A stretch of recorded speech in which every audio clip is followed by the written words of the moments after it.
우리 함께 나눌 하나님 말씀은 출애굽기 2장 1절부터 10절 말씀 함께 나누도록 하겠습니다. 우리 찾으시면 자리에서 일어나서 함께 교독하겠습니다. 출애굽기 2장 10절, Exodus chapter 2 verse 1 to 10. 우리 일어나셔서 함께 교독하도록 하겠습니다. 제가 먼저 읽겠습니다. 레위 가족 중 한 사람이 가서 레위 여자에게 장가들어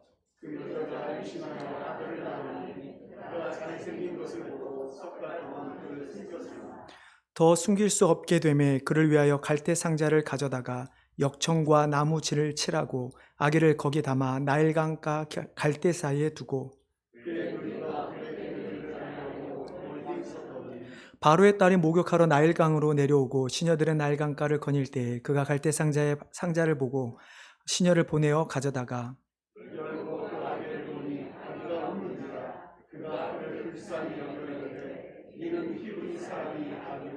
그의 누이가 바로의 딸에게 이르되 내가 가서 당신을 위하여 히브리 여인 중에서 유모를 불러다가 이 아기에게 젖을 먹이게 하리이까.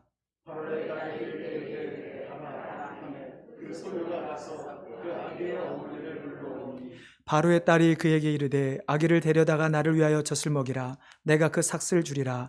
여인이 아기를 데려다가 젖을 먹이더니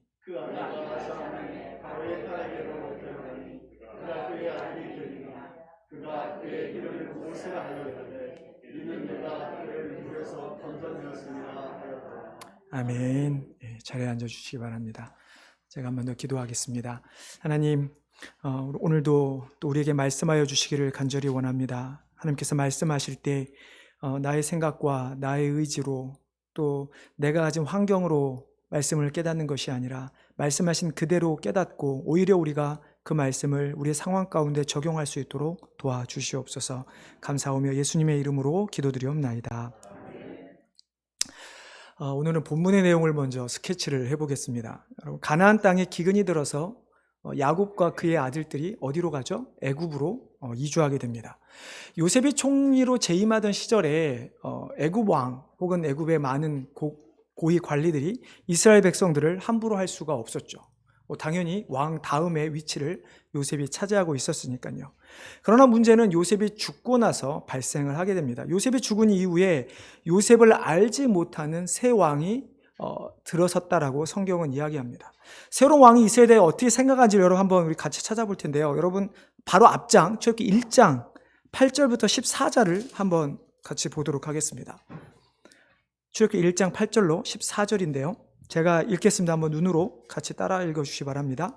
요셉을 알지 못하는 새 왕이 일어나 애굽을 다스리더니 그가 그 백성에게 이르되 이 백성 이스라엘 자손이 우리보다 많고 강하도다. 자, 우리가 그들에게 대하여 지혜롭게 하자. 두렵건대 그들이 더 많게 되면 전쟁이 일어날 때 우리 대적과 합하여 우리와 싸우고 이 땅에서 나갈까 하노라 하고 감독들을 그들 위에 세우고 그들에게 무거운 짐을 지워 괴롭게 하여 그들에게 바로를 위하여 국고성 비돔과 라암셋을 건축하게 하니라. 그러나 학대를 받을수록 더욱 번성하여 퍼져나가니 애굽 사람이 이스라엘 자손으로 말미암아 근심하여 이스라엘 자손에게 일을 엄하게 시켜 어려운 노동으로 그들의 생활을 괴롭게 하니 곧 흙 이기기와 벽돌 굽기와 농사의 여러 가지 일이라. 그가 시키는 모든 일이 엄하였더라. 자, 요셉이 죽은 이후에 이스라엘 백성들은 점점 더 강성해집니다. 단순히 힘이 세졌다기보다는 애굽 사람의 수를 압도할 정도로 만큼 그들의 수가 많아지게 되죠. 그랬더니 이 왕이 이제 두려움에 떨게 되죠. 언젠가 이 백성이 우리의 뒤통수를 칠 거다. 그리고 이들이 우리를 멸망시킬 것이다. 그래서 어떻게 합니까? 바로는 산파들의 명에서 아들이면 나일강에 버리고 딸이면 살려두라라고 명령을 하게 되죠. 자, 그러고 나서 오늘 본문의 내용이 이어집니다. 레위 가족이라고 나와 있지만 출애굽기 6장에 보시면 이 레위의 가족의 아버지와 어머니 이름이 무엇인가요? 아버지는 아므람, 그리고 어머니는 요게벳이라고 하는 여인입니다. 어느 날 요게벳이 임신을 하게 됩니다. 여러분 어떤 생각이 들었을까요? 정말 그냥 임신해서 기뻤을까요? 최근에 저희 교회에 아주 예쁜 아이가 하나 태어났는데 여러분 우리가 아기를 보는 것만도 즐겁잖아요. 근데 과연 요게벳은 어땠을까? 정말 이 아이를 낳아야 될까 말아야 될까? 뭐 요즘 같은 시대면 울트라사운드를 검사해서 뭐 성별을 판별을 해서 뭔가 조치를 취했겠지만 그 당시에는 그런 기술이 없었기 때문에 아마 마음이 조마조마 두근두근 했을 것입니다. 딸이면 좋겠다고 생각할지도 모르겠습니다. 왜냐하면 아들이 태어나면 나일강가에 버려야 하니까 말이죠. 이런 생각 저런 생각을 하는데 근심 가운데 드디어 아이가 뱃속에서 자라 태어나게 됩니다. 근데 웬걸 아들이 태어납니다. 사람들의 축하를 받고 뭐 우리식으로 하면 미역국도 먹고 정말 기쁨을 누려야 될 상황이지만 아므람과 요게벳은 그렇지 못하죠. 아들을 낳았다는 기쁨보다는 이제 아들을 나일강가에 버려야 한다라는 두려움과 슬픔이 그들에게 먼저 찾아왔을 것이죠. 여러분, 이 소중한 아이를 어떻게 할까? 그들은 아마 고민하고 고민했을 것입니다. 정말 왕의 그 명령을 피해서 우리가 이 아이를 잘 키울 수 있을까? 그들은 방법은 몰랐지만 어찌됐든 자신들이 최선을 다해 아이를 키워보려고 합니다. 그렇지만 그들은 현실 앞에 가로막게 되죠. 아이는 커가고 먹는 것은 많아지고 울음소리는 더 커져갑니다. 그들은 도저히 더 이상 아기를 키울 수 없을 만큼의 한계에 다다르게 된 것이죠. 겨우 이들이 할 수 있는 초이스가 무엇입니까? 이들은 아이를 나일강가에 버리는 것이었습니다. 여러분, 요게벳이 혹시 불쌍해 보이십니까? 안쓰러워 보이십니까? 정말 아이를 얻었는데, 귀중한 아들을 얻었는데 이 아들을 떠내려 보내야 하는 그 상황, 죽음으로 내몰아야 하는 이 부모의 마음은 과연 어땠을까요? 이제 우리 자신들을 한번 여러분 돌아보면 좋겠습니다. 여러분에게 한 10초 정도 드릴 테니까 여러분에게 가장 소중한 것이 무엇인가를 한번 생각해 보십시오. 아마 각자들이 다 다른 것들을 생각하겠죠. 여러분, 무엇을 떠올리셨습니까? 갑자기 집에 불이 난다거나 혹은 나에게 무슨 생기 있을 때 나에게 소중한 것, 뭐 어떤 분은 뭐 돈이나 보석과 같은 것을 생각할 수도 있을지도 모르겠습니다.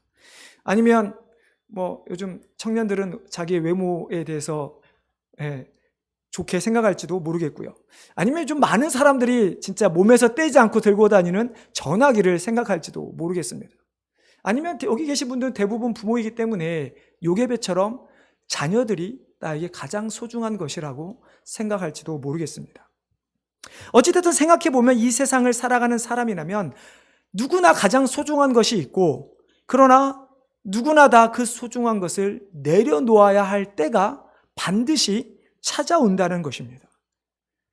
이것이 단순히 우리가 어떤 실수를 해서 잘못을 해서 내려놔야 하거나 어떤 나의 욕망 때문에 나의 욕심을 채우기 위해서 내가 하나를 포기하는 어떤 그런 의미가 아니라 정말로 어쩔 수 없는 무조건 내려놓아야 할 때가 우리에게 찾아온다는 것이죠. 지원아, 너는 안 버릴 거야. 걱정하지 마. 예전에 우리가 자주 들었던 말이 있죠. 성공이냐 가족이냐.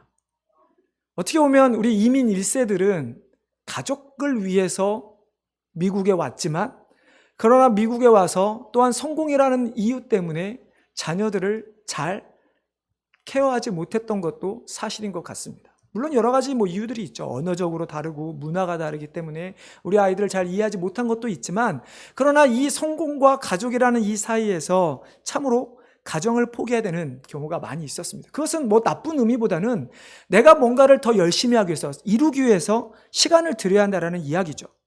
자, 그런데 아므람과 요게벳은 자신의 어떤 욕심을 채우기 위해서 아이를 나일강가에 버린 것이 아닙니다. 자신들이 무언가 잘못을 했기 때문에 그 잘못을 무마시키기 위해서 아이를 버린 것이 아니라는 것이죠. 여러분, 그들이 아이를 왜 버리게 됩니까? 그들은 사람으로선 도저히 거스를 수 없는 시간 앞에, 그리고 시대적 변화 앞에 어쩔 수 없이 아이를 버릴 수밖에 없었다는 것입니다. 여러분, 서론에서 말씀드렸듯이 그 당시에 요셉을 알지 못했던 왕이 다스리던 시기였습니다. 이 왕이 이스라엘을 두려워했기 때문에 무조건 남자아이는 죽이라고 명령했던 시기였습니다. 애굽에 살던 어느 누구도 이스라엘 백성 중에서 이 명령을 어길 수 있는 사람은 단 한 사람도 없었다는 것입니다. 여러분, 이처럼 우리도 살아가면서 우리가 시대가 변할수록, 시간이 흘러갈수록 우리가 반드시 포기할 수밖에 없는 소중한 것들이 우리에게 있다는 것입니다. 예를 들어볼까요? 첫 번째는 자녀입니다. 자녀가 아무리 우리 자녀들이 소중하고 정말로 한다 할지라도 자녀들이 성장을 하면 떠나보내는 것이 맞습니다. 자녀가 성장을 했는데 귀여운 내 새끼, 나는 절대 너를 안 떠나보낼 거야, 쥐고 있는 부모가 과연 있을까요? 처음에는 그럴지 모르지만 나중에는 빨리 가기를 바라는 마음이 부모의 마음이죠. 많은 분들이 저에게도 이런 이야기를 합니다. 목사님, 나중에 딸 시집 갈 때 분명히 울 겁니다. 근데 전 아직은 잘 모르겠어요. 제가 그렇게 외로움을 안 타거나 마음이 없는 건지. 근데 어찌됐든 우리가 사랑하는 자녀 혹은 사랑하는 누군가를 떠나보내야 하는 시점에 바로 찾아온다는 것이죠. 그리고 그 자녀가 떠나가는 것은 실은 우리의 어떤 의지로 혹은 세상에서 말하는 법칙 때문에 떠나는 것이 아니라 그것이 하나님의 뜻이기 때문입니다.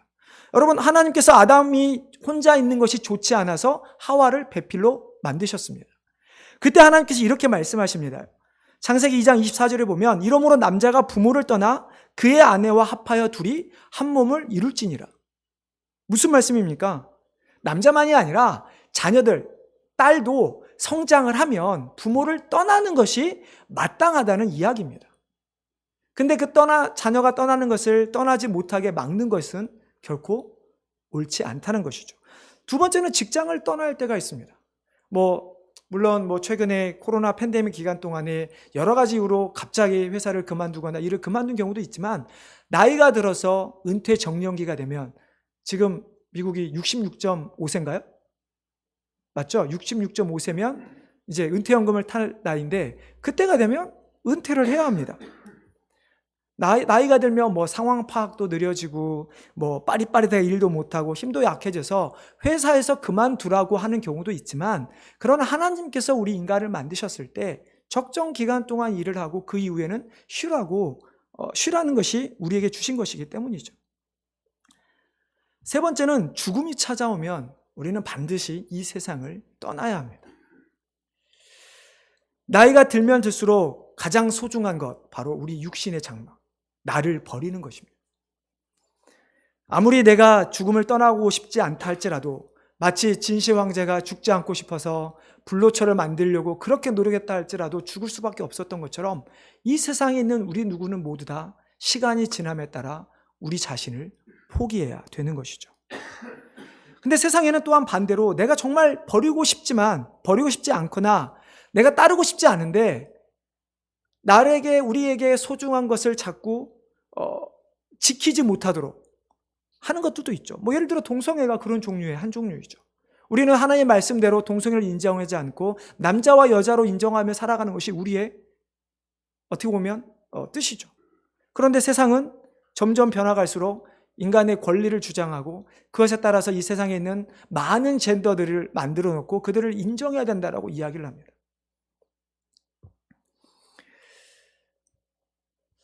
어찌됐든 우리는 소중한 것을 반드시 지키고 싶은데, 혹은 정말 내가 버릴 수 없어서 가지고 있고 싶은데 시간은 흐르고 세상은 변하면서 그런 소중한 것들을 떠나보내야 할 때가 있다라는 것이죠.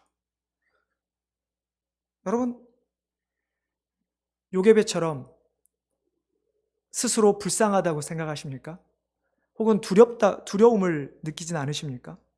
아이를 버려야 하는 요게벳을 우리가 방금 보면서 정말로 동정심을 가졌었는데, 이제는 요게벳에게 찾아오는 이 현실이 우리에게도 똑같이 찾아온다는 것입니다. 그럼 어떻게 해야 할까요? 그냥 우리도 마냥 슬퍼해야 하는 것일까요? 그냥 두려워하면 모든 것이 알아서 흘러가는 것일까요? 우리가 정말 소중한 것을 지키기 위해서는 무엇을 해야 하는 것일까? 당연히 결론부터 말하자면 하나님을 믿어야 합니다. 정확히는 하나님께서 우리를 향해 가지고 계신 그 뜻을 믿어야 한다는 것이죠. 하나님의 뜻은 우리 자신들 뿐만 아니라 우리가 소중하게 여기는 것들, 자녀가 됐든 아니면 우리의 일터가 직업이 됐든 아니면 우리 생명이 됐든 우리가 소중한 것들에게 향해서 하나님의 뜻이 다 펼쳐져 있다라는 것입니다. 오히려 우리가 하나님의 뜻을 찾지 않고 내 계획대로 살려고 했을 때 우리는 우리의 것을 포기하지 못하게 되고 포기하는 상황 앞에서 두려움에 떨 수밖에 없는 것이죠. 우리를 향한 하나님의 궁극적인 뜻, 우리가 하나님을 믿고 하나님으로 마음을 영화롭게 하고 하나님 안에서 기쁨의 삶을 살아가는 것. 그렇기 때문에 아이를 나일강에 버려야 했던 이 아므람과 요게벳에는 결코 불쌍히 여김을 받거나 동정을 받아야 할 대상이 아니라는 것이죠. 오늘 우리가 본문만으로는 이것을 정확히 알 수 없지만 우리는 이미 성경을 통해서 다 알고 있습니다. 왜냐하면 만약에 요게벳이 아이를 버리지 않았다면 어떻게 됐을까? 아이를 버렸기 때문에 하나님께서 그 아이를 통해서 놀라운 역사를 이루신 것을 우리는 알 수 있습니다. 그 아이가 버려졌기 때문에 바로의 딸을 만나게 됩니다. 그리고 공주의 아들로서 궁에서 자라게 됩니다. 여러분, 그 당시에 이스라엘 백성이 애굽의 그 궁에서 자란다고 한다는 이 의미는 엄청나게 큰 것입니다. 물론 나중에 애굽 사람을 죽이기 때문에 도망은 가지만, 그러나 이스라엘 백성, 노예로 있었던 이스라엘 백성이 누릴 수 없었던 수많은 교육의 기회와 수많은 걸 볼 수 있는 자유가 모세에게는 있었다는 것이죠. 결국 그 과정 가운데 그가 나중에 이스라엘을 출애굽시키는 데 있어서 리더로서 사용될 수가 있었다는 것입니다. 네, 여러분, 오늘 본문에도 실은 그것이 조금은 우리가 알 수 있는 장면이 있습니다. 여러분, 2절을 한번 보겠습니다. 우리 2절을 찾아서 한번 같이 읽어보겠습니다. 자, 시작.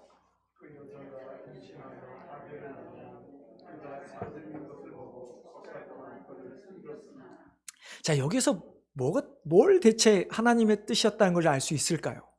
여러분, 잘생겼다. 우리는 이렇게 외모로 잘생겼다라고 이야기를 하죠.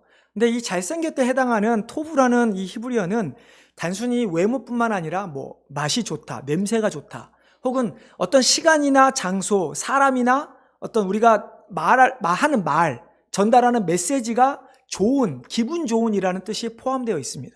근데 이 단어는 거기에 그것보다 더 중요한 뜻이 하나가 담겨 있습니다. 여러분, 창세기 1장을 쭉 읽어볼 때 가장 많이 반복되는 단어가 있죠.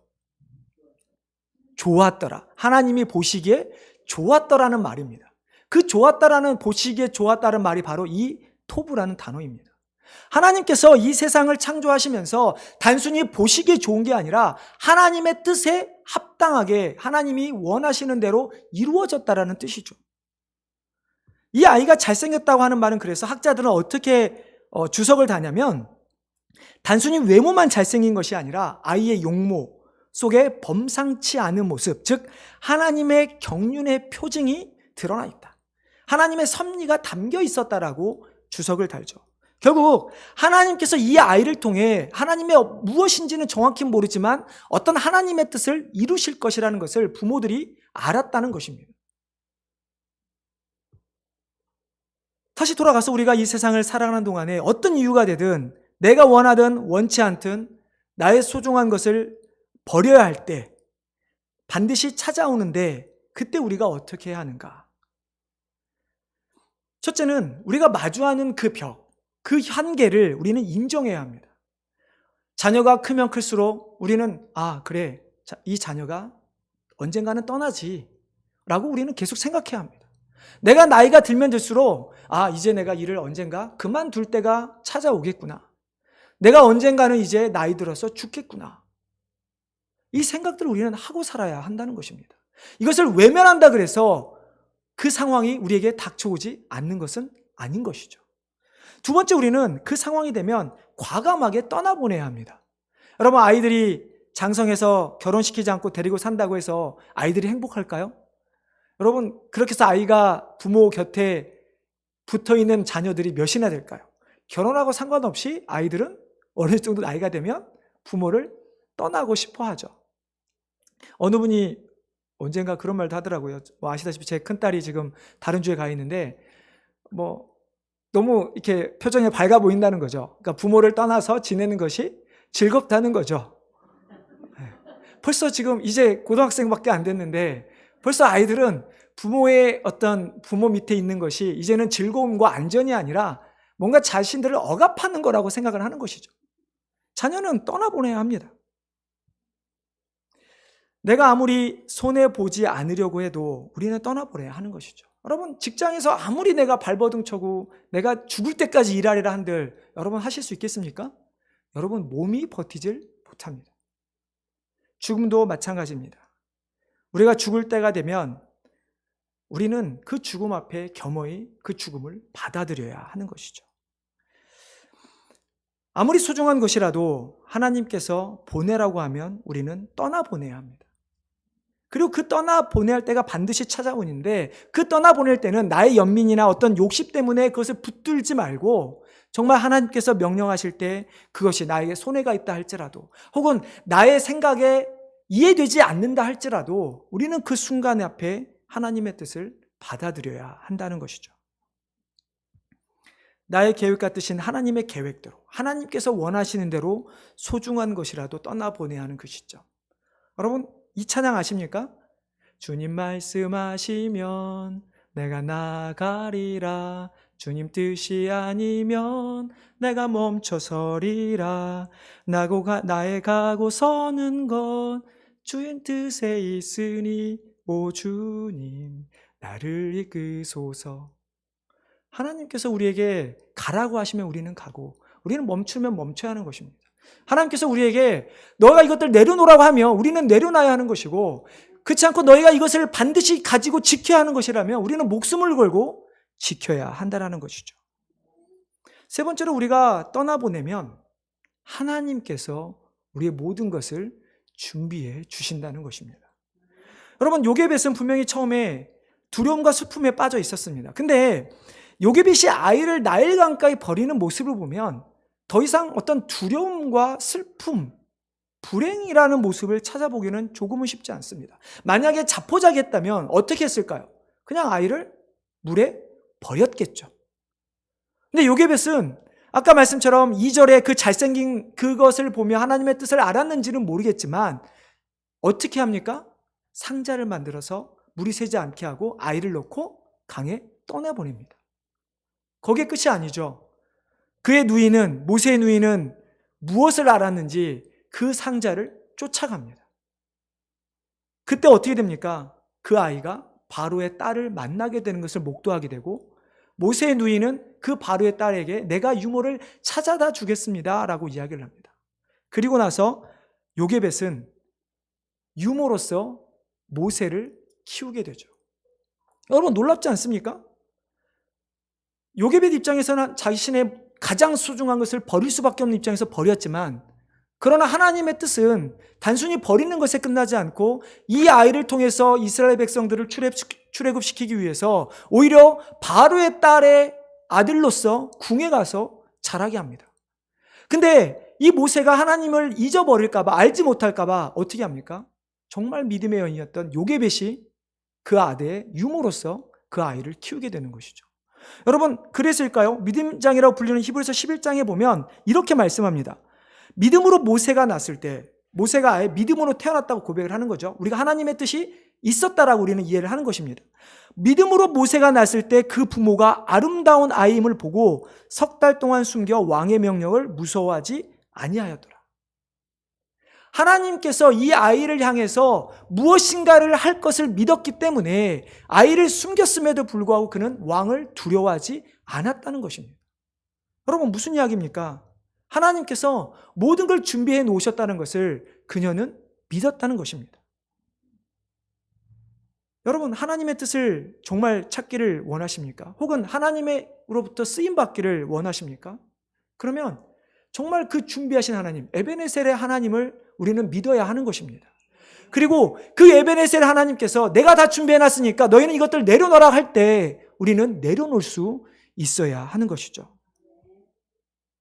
여러분, 우리들이 가진 한계를 인정하시기를 바랍니다.